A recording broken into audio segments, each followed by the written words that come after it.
to the Choice, Change and Action podcast, where you get to choose, change and take action to create a different today and a different future. These are my stories of choice, change and action, along with the phenomenal guests I have on here. From a really young age, I've always desired to create a change in the world. The planet has been a constant inspiration to me, and Access Consciousness has shown me the tools to know that anything is possible. And I keep choosing. What are you going to choose?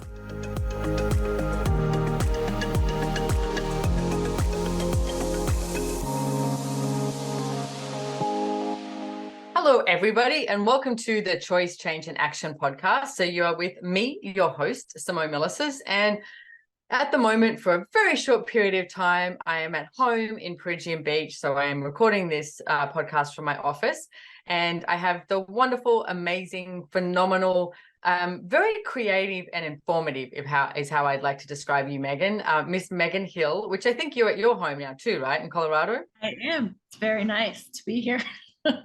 Thank you for having me. It is nice to be home, right? It is. Yeah. I know. We've just been, I've just been in South America, but I saw you in Texas at Gary Douglas and Dan His Ranch for a class that was just life-changing. And then I actually am home for 2 weeks, and I looked at that and went, do I go home for 2 weeks or do I just stay over, that way? Because I'm heading off to Mexico, I think in about 8 days now. So, and it's interesting to always be in question about what you're choosing and how you're choosing it. And when I was because it's 3 flights to get home, I'm on my second flight and I went, yeah, I'm good. I'm glad I'm going home. Even though it's so full on here for 2 weeks. It's also being very full on and a lot going on, and also a sense of relaxation that I don't seem to be able to create yet anywhere else. So I am truly grateful for my home and what I've created here as well. And even if it is just for 2 weeks, it's like, yay. But I'll be seeing you in Mexico and Costa Rica soon. So yeah, you are amazing. I mean, I saw you in I saw you in Houston, and then I was home for like a week and a half or something, getting my kiddo off to school, and had a big thing. You went and did 2 classes in basically Latin America. And I was like, holy shit. The flying around. So I hope one day if you have it, you do something on like how you actually move around so much, and travel tips. Yeah, travel, but like also like living while traveling, That's actually a really good topic, living whilst traveling, because there are certain things that I do when I'm in places just to make it easier on myself. I try and make where I am as easy as possible, as in like even one of the places in Colombia I was at, I had a hotel room and it was like a little kitchenette, and I asked for a toaster and I asked for a kettle, and then I asked for a coffee plunger. So I could literally what makes me happy is getting up and being able to make my own coffee. And then I was like, just even being able to make a piece of toast was just creates more ease in my world, rather than you're always having to order at a restaurant. You're always having to do that. I mean, I know it sounds like, oh, poor pitiful Simone, first world problems, having to eat at restaurants, but sometimes you just want to have, a little snack or make your own coffee, etc. And there's so many different things like that I would do. And I'm going to say I should do something with Dr. David Kubis, because his information on flights and how to get to places is phenomenal. He knows airlines back to front. So it's like what time you fly, what airline that is, I don't know how it's landing, where it's landing, or the airports and everything. So there's a lot of information out there that can make your life way easier if you're being in question. And which brings me to the topic that we wanted to talk about today. And I'm not sure where this is going to go, but you were telling me about one of your flights recently, that you were on the flight and you had someone sitting next to you who wanted to have a chat. So Can you tell me about this? When you're really tired and you're like, I just want to watch a movie. And he was my name's Bob.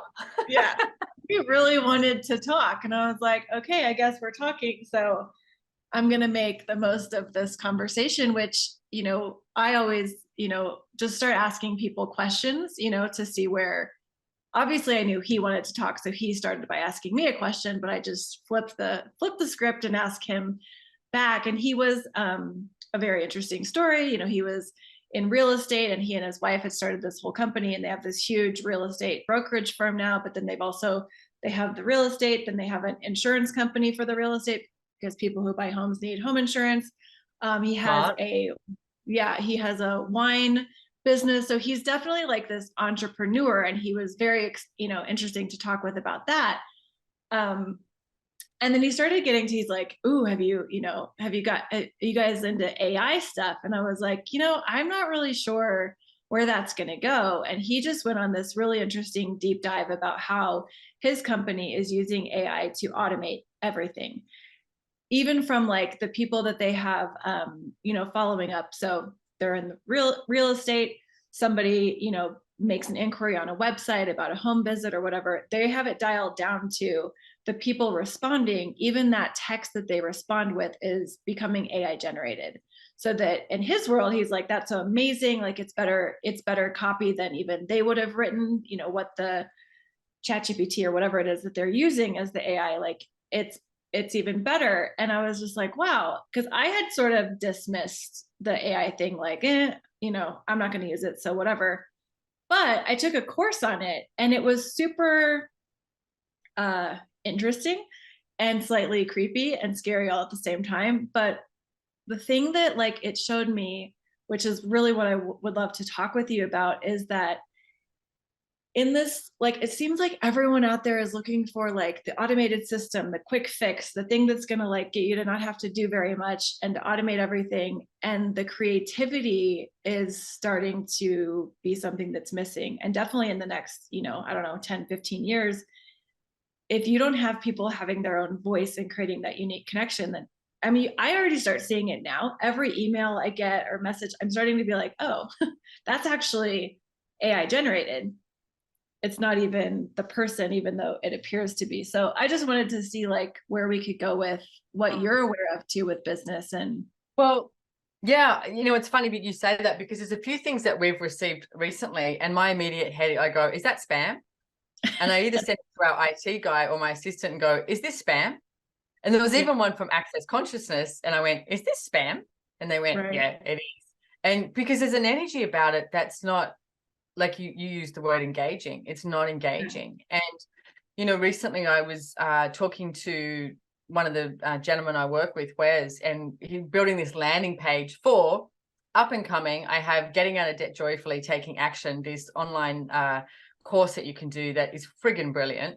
But we were doing the landing page, and I said, hey, I want to make this landing page like familiar, and I want to make it so that it's engaging, and I'm a people. I'm a person. Like, hi, I'm here. Like I've got these tools. They're from Access Consciousness.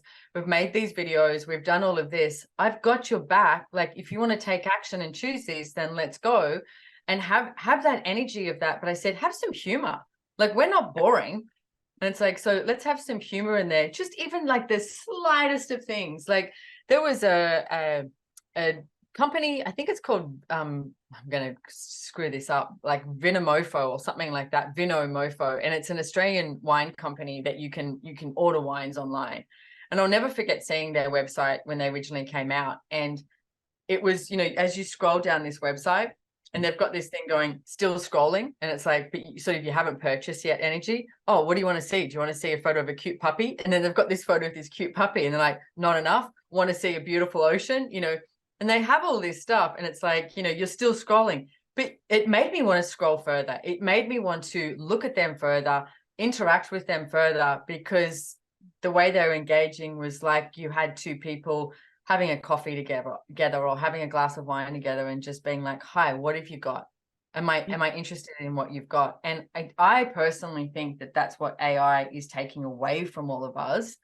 I too am not interested in it. And I will say I was resistant to it. Yeah. And I worked on what would it take not to be resistant to it, but doesn't mean I have to use it. I would rather see copy that had a few, ums and ahs and errors than this perfect copy that is not from a person. That's me. I don't know if I'm showing my age here of being old generation or something, but that's where I had to look at that too. I'm like, am I just like getting old? Am I just like Like, we're just old. No, just we came to the conclusion, no. super old school, like, but it was like, when I worked like with advertising companies, like I was trained by really like the old school people, and it was like where creating the copy was one of the most creative expressions that built the entire campaign. Like the great things with Nike, and Apple has some of the most amazing copy out there as well. And it's like it's such an art form. So it's almost like it's like this art form that's getting bastardized by what is, like elevator music and hotel art, where it's like, okay, for me, it's like now when you start, even like with, everything like that Gary's creating, and like with you and your antiques and possibilities, like to me, there's going to be this like missing or like desire of things that are unique, like things that are actually really different. And so when you're talking about that website, like scrolling down, how much of that was also like, wow, you hadn't experienced that before, even on a website. And so that was like, ooh, something new and amazing. And that's, I think sometimes when I even noticed with this course that I did, it was for social, and of course it was for all like chat GPT stuff.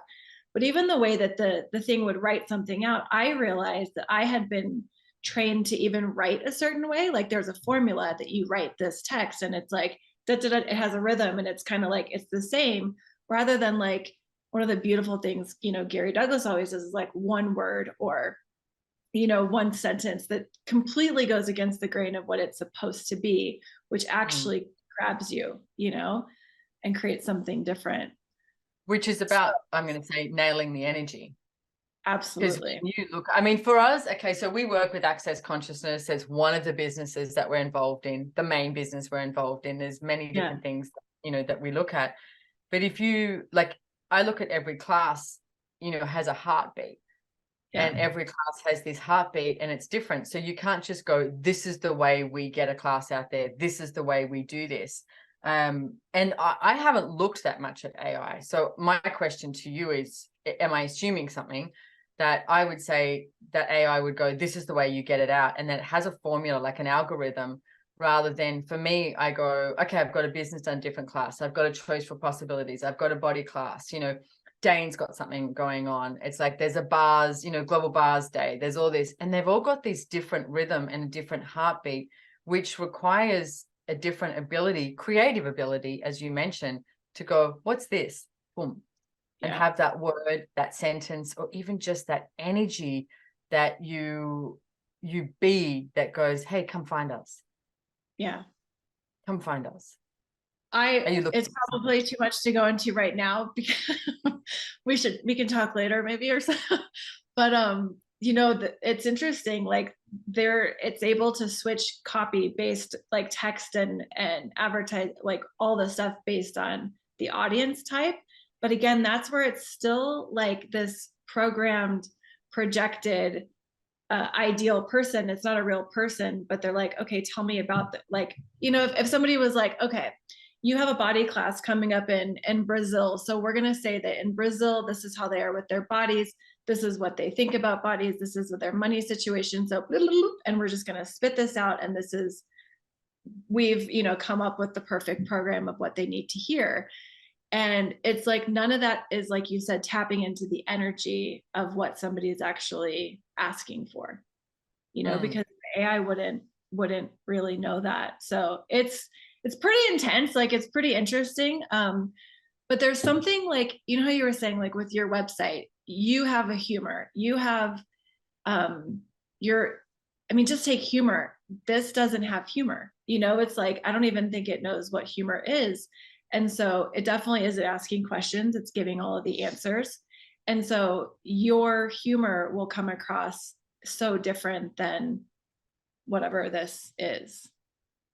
I like the way you just said that too, because one of the things I think that breaks AI is question. Yeah. Is being in question. Yeah. And because if I mean, that's what we talk about in Access Consciousness. It's like, if you have an answer, if you're looking for a result or a conclusion, you've just limited what can show up. And if you're looking for the right and wrong, you've just limited what can show up.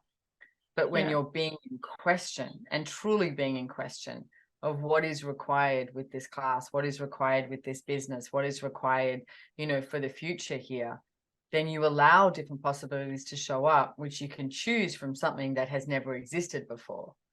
Yeah. And that's the future I'd like to see on the planet. And how many people really, you know, I read some quote somewhere from some, like a long time ago, someone said like people are actually hungry for, people are like filled up with information, but they're starving for knowledge. So it's like, if you just keep pushing information and answers at them, eventually, like how nurturing is it to have somebody just ask you a question like, what do you know? You know, what does your body know here? And that I get is what is so different about Access. But it doesn't mean you know, anyone out there, any business, it's like, if you start tapping into something different, I think that there's a huge possibility. And it'll be, you know,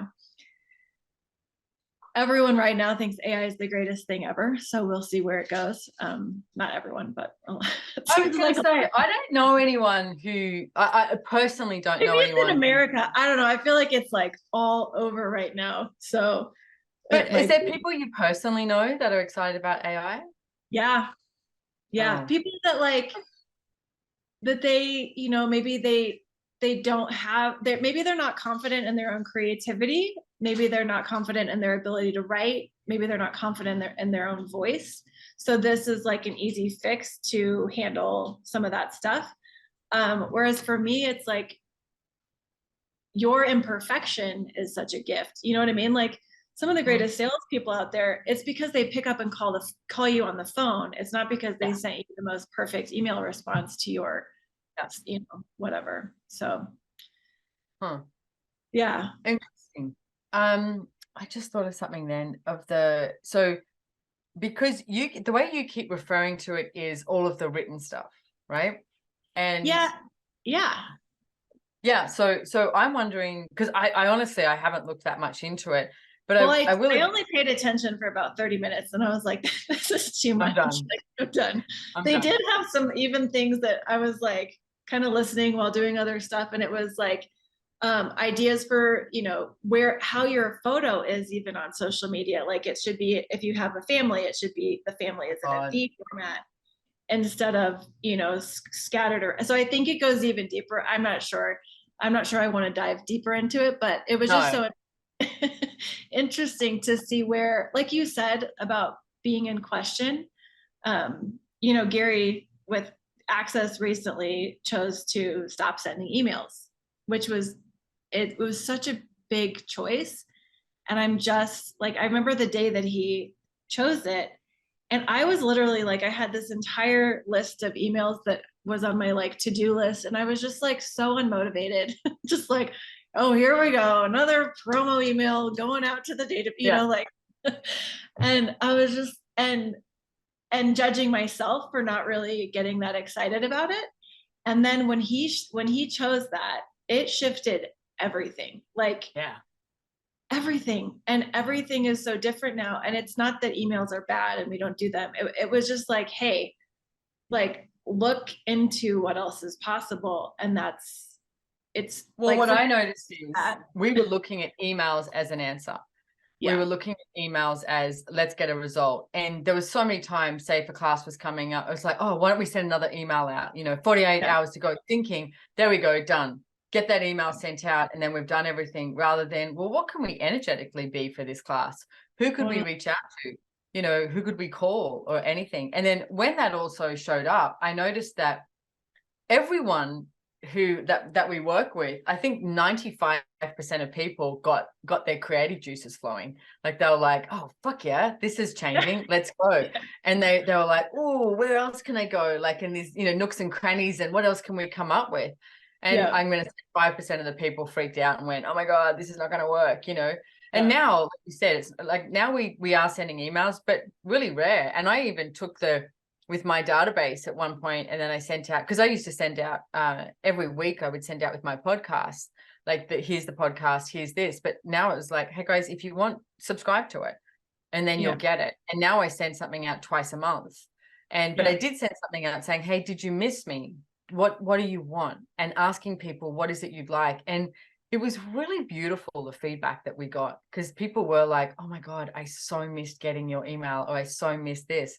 But what I'm trying to do now with everything I send out, and if you're not on my database, you can sign up for it, is have this interaction and engagement where it's like, tell me what it is that you're after. Like, I'm not going to be the answer person for you, but I would like to engage with you. I don't want to be this person who's just telling you, hey, if you do XYZ, your life is going to change. No, you are the one that chooses to change your life. You know, we have a whole lot of tools and processes that would contribute to that, but you have to be in question for what it is that works for you. And to me, that's the future that we actually need to head towards.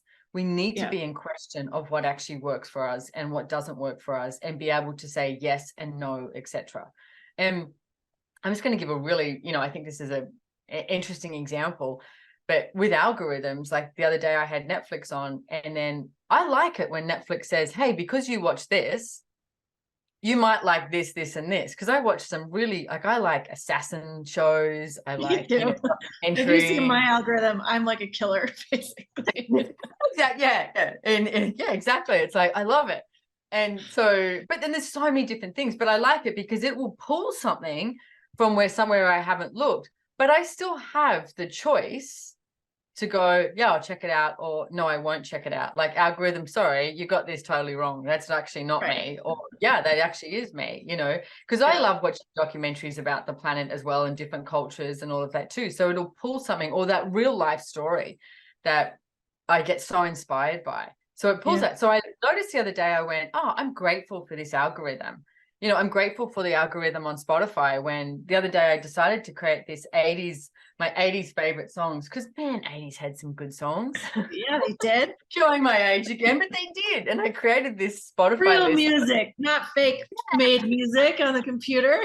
Listen to us. We're not old. We just like the real shit. I saw this thing on Instagram or something. They went, if you want to know how old someone is, play this music and see them do this, like, and dance. And if you can't watch me, you got to go into the YouTube to watch, like putting your hands up in the air, being like, yeah. And I was like, oh my God, that was so me.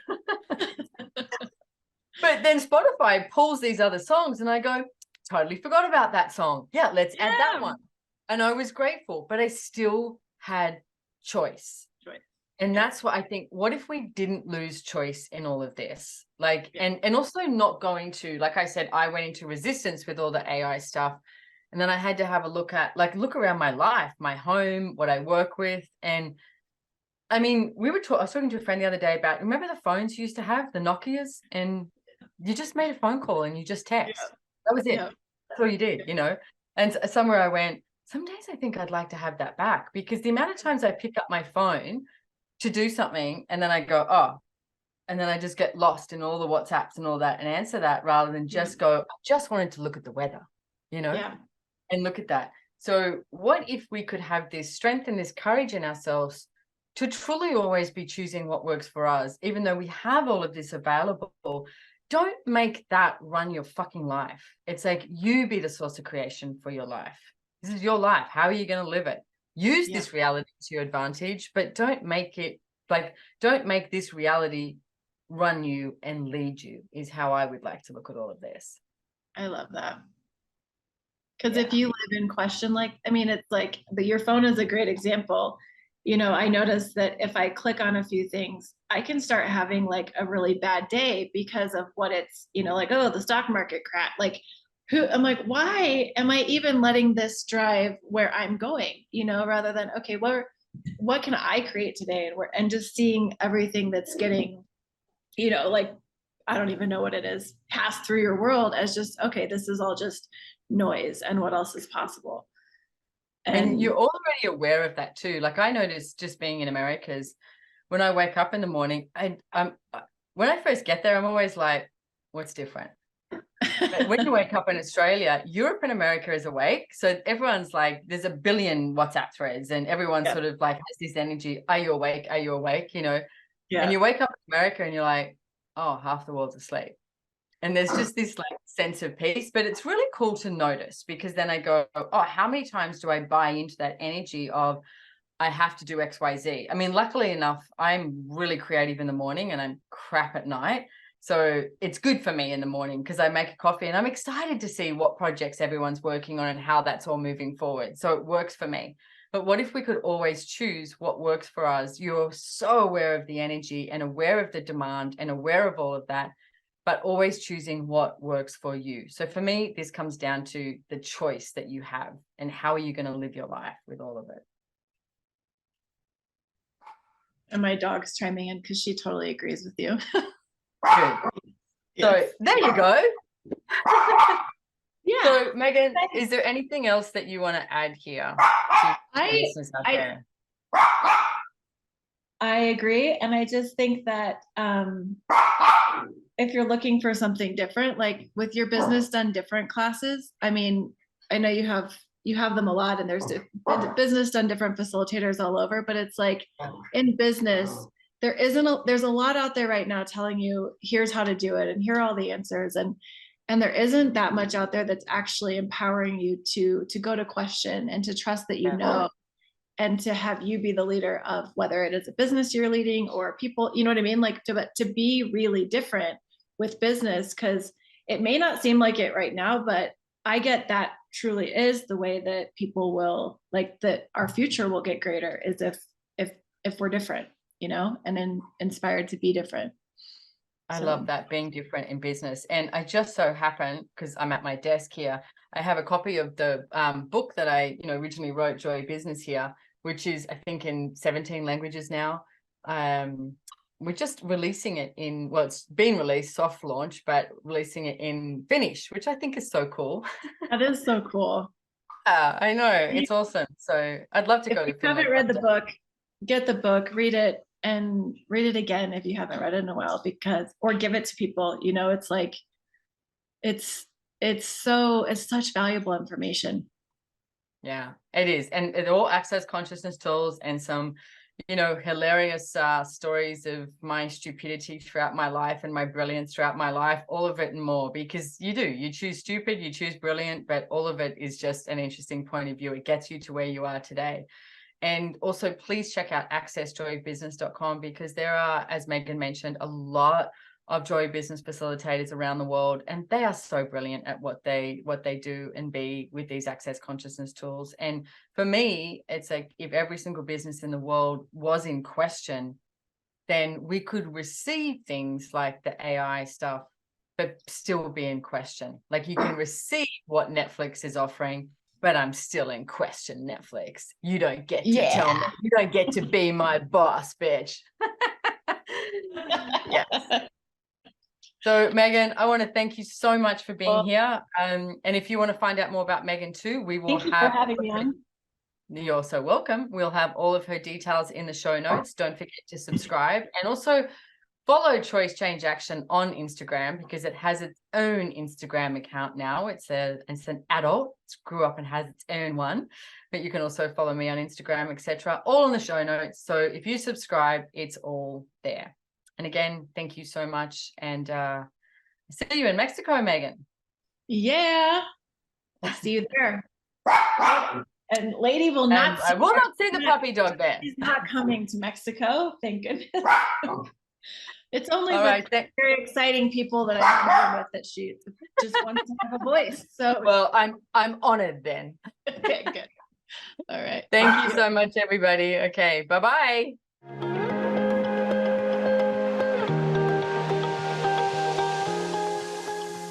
If you enjoyed this podcast, please make sure to hit the follow or subscribe button on your favorite listening platform to get notified of new episodes. We read all the reviews, so if there's any topic you would like to hear about, let us know. If you'd like to know more about the tools, information, and classes mentioned in the podcast, head on over to SimoneMilasas.com and follow me on Instagram at Simone Milasas, or the podcast has its very own link on Instagram at Choice, Change, and Action. Don't forget, you can download the show notes. And lastly, have way too much fun today.